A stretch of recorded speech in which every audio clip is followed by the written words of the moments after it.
क्या है आपका। वाईसीबी का एग्जाम आपने दे दिया, मतलब उसकी जानकारी ले ली, लेकिन देने के लिए तैयारी भी तो करनी होगी। तो तैयारी के लिए सबसे पहले तो आप ये समझ लीजिए कि इसमें या तो आप कोचिंग लीजिए, या तो आप सेल्फ स्टडी कीजिए, या तो आप किसी से गाइडेंस लेकर अपने आप पढ़ लीजिए, कोई भी तरीका लीजिए, लेकिन आपको सिलेबस पता होना जरूरी है। हम कभी रिकमेंड नहीं करते कि आप ट्यूशन लो या नहीं लो, सेल्फ पढ़ो या नहीं पढ़ो, हमारी तरफ से कोई चॉइस नहीं, हमारा सिर्फ एक ही रिकमेंडेशन है, बिना तैयारी के पेपर में मत आओ। कहीं और से भी अगर आप करोगे तभी भी पास हो जाओगे, सर्टिफिकेट मिल जाएगा, लेकिन नॉलेज के बिना मार्केट में किसी की वैल्यू नहीं होती। तो प्लीज तैयारी करके पेपर दीजिए, ताकि आपको भी कॉन्फिडेंस रहे, एक खुशी हो कि आपने कुछ अचीव किया।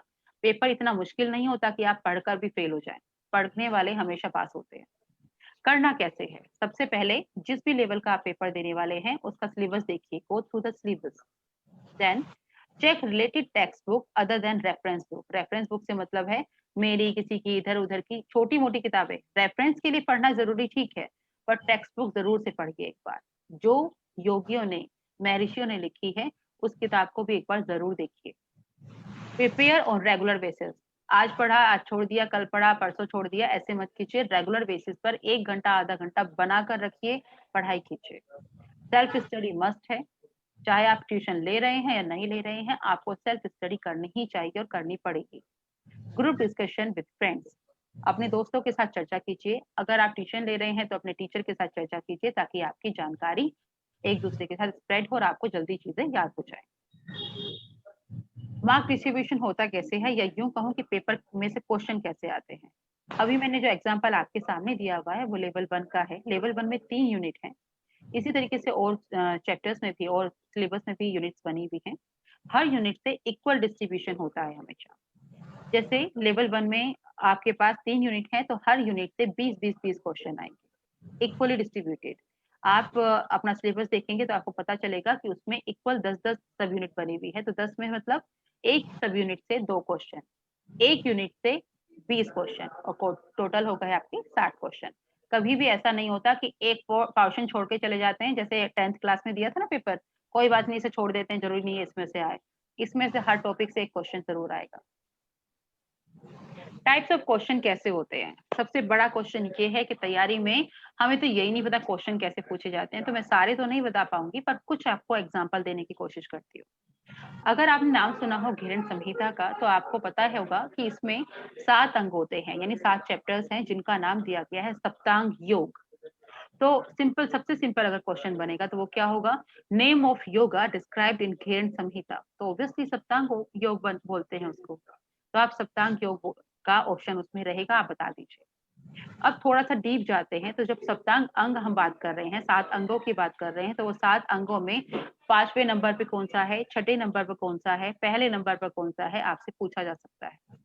थोड़ा और डीपर आते हैं तो उनके बेनिफिट दिए गए हैं, जैसे स्थैर्य, या धैर्य, या शोधनम। शोधनम दृढ़ता, चाहे स्थैर्यम धैर्यम च लाघवम।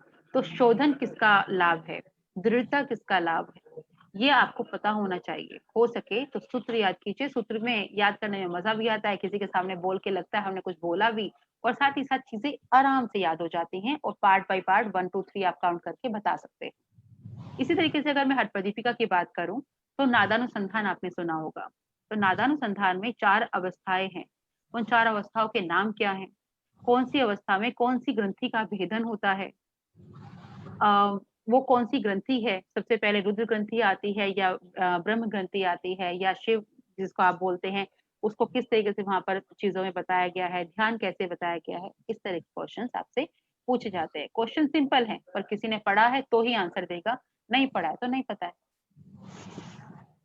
करते हैं बात प्रैक्टिकल की।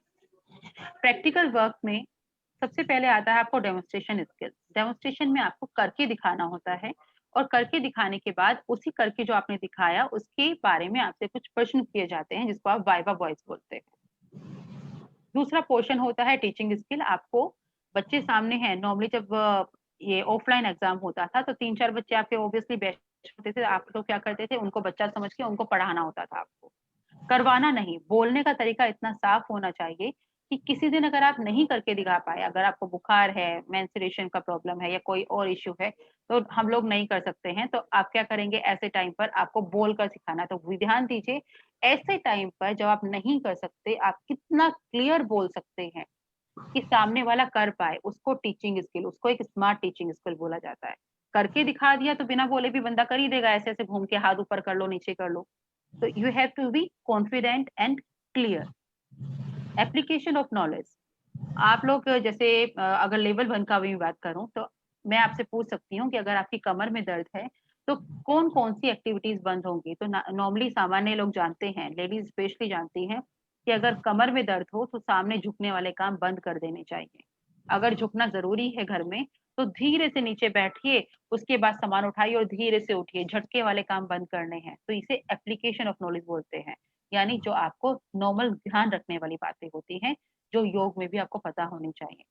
फील्ड एक्सपीरियंस मतलब आपने कोई वर्कशॉप किया है, आपने कोई कैंप किया है, किसी को सिखाया है, आपने कहीं से सीखा है तो क्या-क्या सीखा है, इस तरह की चीज़ें। लेवल 2, लेवल 3 में एक्सपीरियंस ज़्यादा काउंट होता है, वो मैं एक बार फाइनली आपको और बता दूँगी। डेमोन्स्ट्रेशन में क्या-क्या करवा सकते हैं? आपसे एक एडवांस आसन और 2 सिंपल आसन करवाए जाते हैं। एडवांस का मतलब सिलेबस से बाहर से भी हो सकता है, आपकी प्रैक्टिस जितनी अच्छी है, आप जो भी आसन एडवांस कर सकते हैं, करके दिखा दीजिए।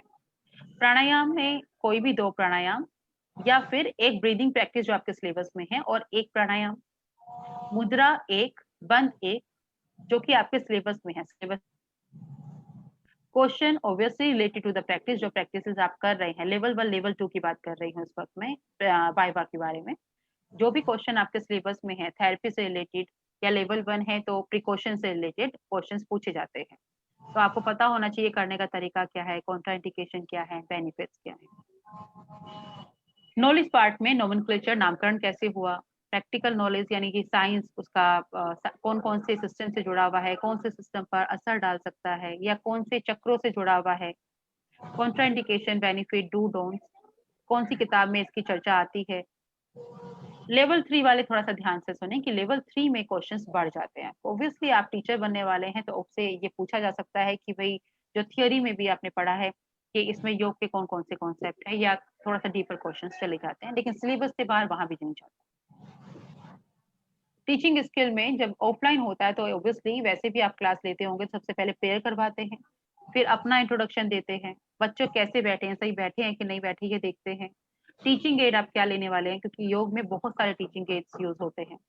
नोमेनक्लेचर इंट्रोडक्शन मतलब नामकरण क्या है, कौन-सा आसन कराने वाले हैं, इसकी प्री प्रैक्टिस क्या है, उसका बेनिफिट और लाभ या प्रोसेस क्या है, उसके बाद खुद करके दिखाएँगे, सब लोगों से करवाएँगे। ये एक ऑर्डर होता है। उसके बाद करने के बाद बच्चों ने कोई गलती की तो उनको करेक्ट करवाना, सही कीजिए, पोज़ीशन गलत है, इसको सही कीजिए। कोई बच्चा कुछ पूछना चाहता है तो उसको बताना और अगली क्लास में आप क्या कराएँगे ये बताना और क्लास को क्लोज़ करना। ये एक नॉर्मल तरीका होता है, तो या तो आपसे पूछ लिया जाए, करवाया ना जाए, आपसे पूछ लें कि बता दीजिए लेवल 1 से कि क्या-क्या चीज़ें सीरीज़ कैसे होता है, सीक्वेंस कैसे होता है, पहले क्या कराएँगे, बाद में क्या कराएँगे? या फिर सिंपली आपको कह दिया जाए कि आप ये आसन करके दिखा दीजिए या प्राणायाम करवा के दिखा दीजिए, तो आप कैसे बोलेंगे, उन पर आपका कमांड होता है। चेक क्या करते हैं उस टाइम? चेक ये करते हैं कि आप क्या बोल रहे हैं, क्या आप आसन के बारे में सही जानकारी दे रहे हैं? आपकी बॉडी लैंग्वेज कैसी थी? आप डरे हुए तो नहीं हैं? आप ऐसे-ऐसे हाथ तो नहीं करते रहते, झपकते तो नहीं रहते, डर-डर के पीछे तो नहीं देख रहे टीचर को बार-बार? कॉन्फिडेंस चेक कर रहे हैं आपका। कम्युनिकेशन, एक बार में आपकी बात समझ आ रही है कि नहीं? जल्दी-जल्दी भाग-भाग के तो नहीं जा रहे हैं? आई कॉन्टैक्ट और क्लास कंट्रोल। तो मैं बता दूँ कि मैं थोड़ा भाग कर जा रही हूँ, मतलब बता आपको सब कुछ रही हूँ, पर भागना इन द सेंस ऑफ थोड़ा जल्दी से आपको कवर कर रही हूँ, ताकि टाइम आपका ज़्यादा ना लगे, पर थोड़ा-सा धीरे करना होता है। एप्लीकेशन ऑफ नॉलेज, डिज़ीज़ के बारे में पता होना चाहिए, लेवल 2 की बात कर रहे हैं, लेवल 3 की बात कर रहे हैं। Related to the body part, कौन-सी डिज़ीज़ कौन-से पार्ट से जुड़ी हुई है? कॉज़ ऑफ द डिज़ीज़, किस कारण से हुआ है डिज़ीज़? प्रिवेंशन क्या हो सकता है? उसके लिए सही योगा प्रैक्टिस क्या है? कौन-सी प्रैक्टिस नहीं करनी है? खान-पान में या लाइफ़स्टाइल में क्या-क्या चेंजेस करने ज़रूरी हैं? ये आपकी जानकारी होनी चाहिए। ये एप्लीकेशन ऑफ नॉलेज वाले पार्ट में पूछा जा सकता है। फील्ड एक्सपीरियंस, इसे थोड़ा ध्यान से देखते हैं। योग में एक चीज़ है कि योग एक ऐसा वाइड एरिया रखता है कि इसमें कुछ लोग जॉब कर रहे होंगे, तो जॉब वालों को तो सर्टिफ़िकेट मिल जाता है। पर जो लोग एक दूसरे को कहीं पर सोसाइटी में सिखा रहे हैं या कहीं अपने ओपन क्लासेस ले रहे हैं, 1 to 1 किसी की होम क्लासेस चल रही हैं, उनके लिए तो एक्सपीरियंस लेटर नहीं होता। तो वो क्या करते हैं कि एक छोटा-सा पोर्टफोलियो जैसा बनाते हैं, प्रोफाइल जैसा, जिसमें उनके बारे में, वो किसको क्लास दे रहे हैं उसके बारे में, उनको क्या करवाया उनकी कुछ पिक्चर, उनको क्या करवा रहे हैं उसकी कुछ विधि वगैरह या उनके नाम वगैरह, कुछ लिखकर आप एक छोटा-सा प्रोफाइल बना लेते हैं। जैसे किसी को दिखाने में बिज़ी रहे कि देखो मैंने ये आसन किए थे, ये सामने वाला ये आसन मैंने इसको कराए, मैंने इस ग्रुप का करवाया, इसमें इतने दिन का ग्रुप था, आदमी को जब कराया इसको ये परेशानी थी, कराने के बाद इसको ये लाभ हुआ। तो ये पोर्टफोलियो आपको बाद में भी काम आएगा और ये चीज़ें नॉर्मली काम करती हैं। अगर आपने वर्कशॉप किया है, कॉन्फ्रेंस किया है तो ऑब्वियसली कहीं से कोई लेटर मिला होगा। लेटर नहीं मिला तो ऑब्वियसली फिर आपके पास फिर से कुछ ना कुछ पिक्चर्स होंगे, उनको आप पोर्टफोलियो में शो कर सकते हैं। ये लेवल 3 की बात है, लास्ट टॉपिक ले रही हूँ, इवैल्यूएशन स्किल। इवैल्यूएशन स्किल का मतलब है कि आप इवैल्यूएट करने वाले हैं, किसी को नंबर देने वाले हैं। अगर आप ये पेपर क्लियर कर गए तो आप इवैल्यूएटर बन जाएँगे। तो आपको पता होना चाहिए कि सही पोज़ीशन होती क्या है, गलत किसे कहते हैं, किस बात पे नंबर काटे जा सकते हैं, डू या डोंट्स क्या है प्रैक्टिस के। अगर करते वक़्त किसी बच्चे ने वो काम कर दिया जो नहीं करना था तो उसके मार्क्स कटेंगे। वेरिएशन कितने हैं प्रैक्टिस के, अगर आपको यही नहीं पता तो हो सकता है किसी बेचारे ने अपने कॉलेज का वेरिएशन किया और आप उसके नंबर काट के आ जाएँ। तो वेरिएशन और प्रैक्टिस क्या हो सकते हैं? और सबसे बड़ी बात, आपको थोड़ा बहुत कंप्यूटर आना चाहिए, अदरवाइज़ आप लेवल 3 के लिए कैपेबल नहीं हैं। क्योंकि आपको उसके बाद स्कोरिंग करनी पड़ेगी, आपको कुछ पीपीटी बनानी पड़ सकती है, तो थोड़ा बहुत कंप्यूटर स्किल आपको मालूम होना चाहिए।